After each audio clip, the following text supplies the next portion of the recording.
कहेंगे? उन बेशर्मों की बात मत करो, जिन बेशर्मों ने बार बार बीजेपी से रिश्ता नाता जोड़ा है, बीजेपी के साथ बैठकर मलाई खाई है।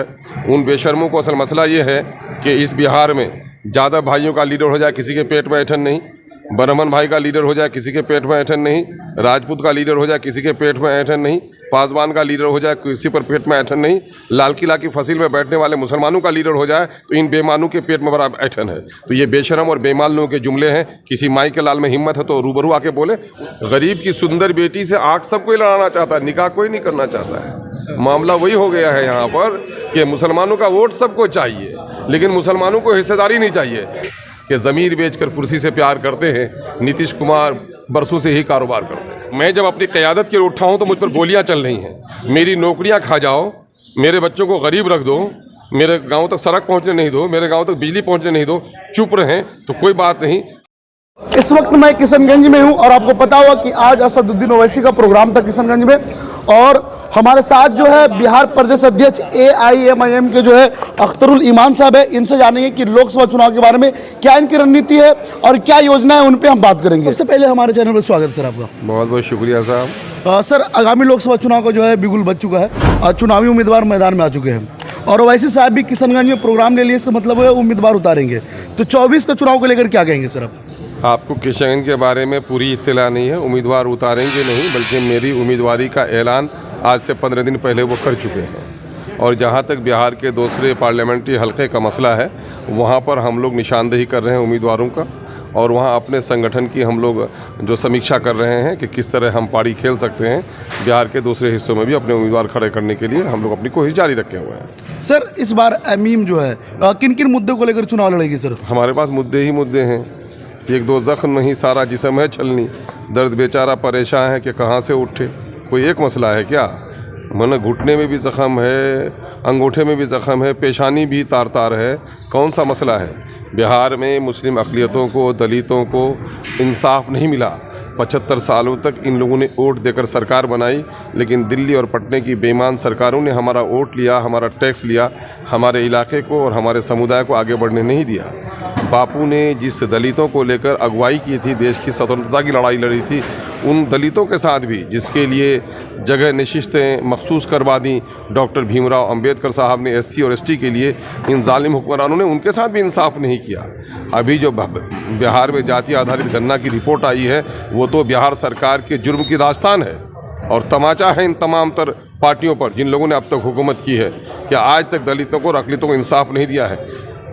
दलितों को उसकी आबादी से कम नौकरी, मुसलमानों को उसकी आबादी से आधे से कम नौकरी, और जहाँ तक उनकी समाजी हालत है, मुआशी हालत है, बेहतर नहीं है। सीमांचल में मुसलमानों की एक बड़ी आबादी है, घनी नदियाँ यहाँ पर है, यहाँ की खेती प्यासी पड़ी है, यहाँ के खेतों के सिंचाई का कोई मसला नहीं है, यहाँ कोई अच्छा स्कूल नहीं है, कोई अच्छा हॉस्पिटल नहीं है, कोई कल कारखाना नहीं है, रोज़गार के मौके नहीं है। तो आप कहते हैं मुद्दे क्या होंगे? अलीगढ़ के लिए ज़मीन दे दिया लोगों ने यहाँ, उसके बावजूद भी अलीगढ़ को फंड नहीं मिल सका। कहेंगे मुद्दे क्या है? नीतीश कुमार ने कहा इंसाफ के साथ तरक्की करेंगे, और आज कोयरी कुर्मी बिरादरी के लोगों की आबादी 37 लाख है, उनकी नौकरी में हिस्सेदारी 58,000 होती है, उनको 1,17,000 नौकरी मिली।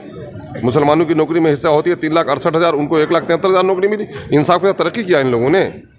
तो इन तमाम तर जुल्म और नाइंसाफ़ी के खिलाफ बीजेपी तो छुरी तलवार लेके ही, सियासी तलवार लेके आती है गर्दन काटने के लिए, लेकिन इन लोगों ने भी शरबत और दूध में जहर बहुत पिलाया है। इंसाफ सबसे बराबर करेगी एमआईएम की बात। सर, सीमांचल को छोड़ करके और कितने सीटों पे जो है चुनाव लड़ेगी? मैंने आपको पहले कहा, हमारे 38 जिलों में से 30 जिला में संगठन बन चुका है और हम लोग समीक्षा कर रहे हैं। उम्मीदवार लोग राब्ते में हैं, कई लाइक माइंडेड पार्टियां हैं जो मुमकिन है कि उनके साथ हमारा अलायंस भी हो जाए।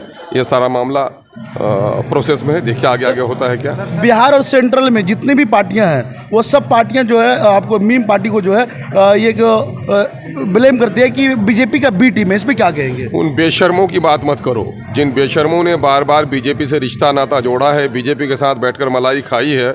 उन बेशर्मों को असल मसला ये है कि इस बिहार में ज़्यादा भाइयों का लीडर हो जाए किसी के पेट में ऐठन नहीं, ब्राह्मण भाई का लीडर हो जाए किसी के पेट में ऐठन नहीं, राजपूत का लीडर हो जाए किसी के पेट में ऐठन नहीं, पासवान का लीडर हो जाए किसी पर पेट में ऐठन नहीं, लाल किला की फसील में बैठने वाले मुसलमानों का लीडर हो जाए तो इन बेईमानों के पेट में बड़ा ऐठन है। तो ये बेशरम और बेईमान लोगों के जुमले हैं। किसी माई के लाल में हिम्मत है तो रूबरू आके बोले। उन लोगों की बात लगे क्यों होते हो जो गली में बोलता है। और सर अभी देखा गया कि इंडिया में कई जगहों पे मदरसा और मस्जिदों को तोड़ा गया है, उस पर आप क्या कहेंगे? ये मोदी की अपनी तमाम तर जो सौदागरी रही है, मोदी की नाकामी की दलील है ये। मोदी ने कहा था मैं 56 इंच का सीना है, दुश्मनों से लड़ूंगा, और चाइना ने ज़मीन पे कब्जा कर लिया, कुछ नहीं कर पाए। कहा करोड़ों नौजवानों को मैं नौकरी दूंगा, करोड़ों जो नौजवानों को नौकरी नहीं दे पाए, अब पकौड़ा तेलने वाले को नौकरी कहते रहे। वो कहे कि काला धन मैं वापस लाऊंगा, काला धन वापस तो नहीं ला सके, देश के गरीबों के खाते का पैसा अडानी को दे दिए वो। तो मामला ये है कि अपनी इन तमाम तर नाकामी को छुपाने के लिए दो काम कर रहे हैं। एक तो ये है कि दलित परिवारों को मजहब का झंडा पकड़ा दिया है, नौकरी सारी ऊंचे लोग ले रहे हैं, और उनको खुश करने के लिए मुसलमानों को, दाढ़ी को, टोपी को, कब्रिस्तान को, गाय को, पाकिस्तान अगर इनके डिक्शनरी से निकाल दिया जाए तो मछली इस तरह से पानी के बगैर तड़प कर मर जाती है, बीजेपी मर जाएगी। तो ये उन्माद की राजनीति करते हैं। देश का कोई शासक अगर धार्मिक उन्माद फैलाकर राजनीति करता है तो समझ लो वो नाकाम है। अपनी विफलता को छुपाने के लिए वो इस तरह का कार्य करता है, और मोदी जी ने यही किया है। 2002 में गुजरात में खून बहा और उसके बाद इनकी गिनती बढ़ी है। इनको चाट लग गई है कि मस्जिद टूटने से लोग खुश होते हैं, गुजरात में मुसलमानों का खून बहने से खुश होता है, तो कहीं दाढ़ी कहीं टॉपी का कारोबार करो और यही सियासी खेल करो। ये कर रहे हैं। हल्द्वानी की जो घटना भी सामने आ रही, उसको लेकर के कोई नेता कुछ बोल नहीं रहा है। किसने कहा चाहे हल्द्वानी का मामला हो या गुजरात में मौलाना का मामला हो, बाबरी मस्जिद के इन्हदाम का मामला हो या बिल्कुल की आबरू का मामला हो, कहते कुछ नहीं बोलता है। बल्कि ये जुमला बोलो कि सिवाय बैरिस्टर असदुद्दीन ओवैसी के कोई और गोंगा नहीं बोलता है। ये जुमला बोलो ना, कोई नहीं बोलता है। कोई में बैरिस्टर असदुद्दीन ओवैसी साहब नहीं आते हैं क्या? आपने उनके जुमले नहीं सुने क्या? अगर मिल्लत के इंसानियत का, दलितों का दर्द का रोना रोता है तो वही शख्स है जिसको दुनिया बैरिस्टर असदुद्दीन ओवैसी के नाम से जानती है। सर एक लास्ट सवाल, इमरान प्रतापगढ़ी वो लगातार कांग्रेस ज्वाइन करने के बाद असदुद्दीन ओवैसी पे बार वो लांछन लगाते रहता है कि वो बी टीम है, बी टीम है। इस पे क्या कहेंगे इमरान प्रतापगढ़ी पे? पहले नवाबों के यहाँ कुछ कसीदा गो शायर होते थे, है ना, जो उनके बाल से लेकर उनके जूतों तक के कसीदे पढ़ते थे और उसी पर कुछ इनामात मिलता था। तो आजकल के कसीदा गो में ये बेचारे भी हैं। इस बेचारे के बारे में क्या कहना? इनकी सियासी समझ नहीं है। कुछ अल्फाज है शेर व शायरी के, उसके जरिए से बेचारे की रोटी चल रही है, तो क्या कहना है? एक हमारा सवाल, आए दिन लगातार बिहार में जो है ना आपकी पार्टी के नेताओं पे गोलियां चल रही है, उनकी मौत। यही तो देखो, गोलियां चल रही हैं। क्यों?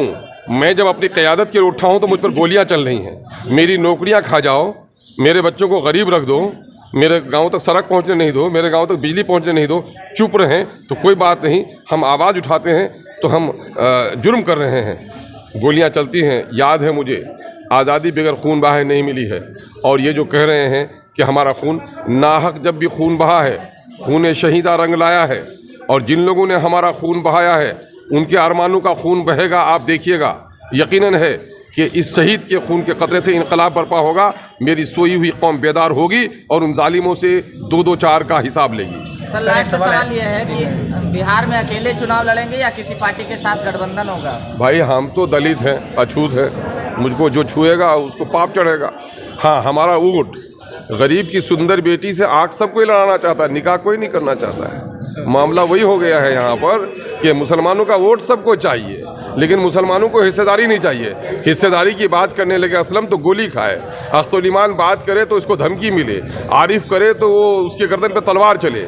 ये चलाएंगे। हम लोग हुकूमत से मुतालबा किया है कि हमारे लोगों को संरक्षण दो, तहफ़्फ़ुज़ करो, सिक्योरिटी दो। हम लोगों ने यहाँ से लेकर डीजीपी तक की अप्लाई, लेकिन ये लोग नहीं सुन रहे हैं। इसके माने ये हैं, अगर वक्त रहते हुए हमारे लोगों का तहफ़्फ़ुज़ नहीं किया तो ये समझा जाएगा कि टारगेट किलिंग है और कहीं ना कहीं से इसमें सियासी लोगों का दखल है। नीतीश कुमार के बार-बार पलटी मारने को आप किस नज़रिए से देखते हैं? मैंने सदन में कह दिया था कि हमारे सीमांचल के बड़े मशहूर शायर शाहिद यूसुफ़ी साहब ने इनके बारे ही में कहा था कि ज़मीर बेचकर कुर्सी से प्यार करते हैं, नीतीश कुमार बरसों से ही कारोबार करते हैं।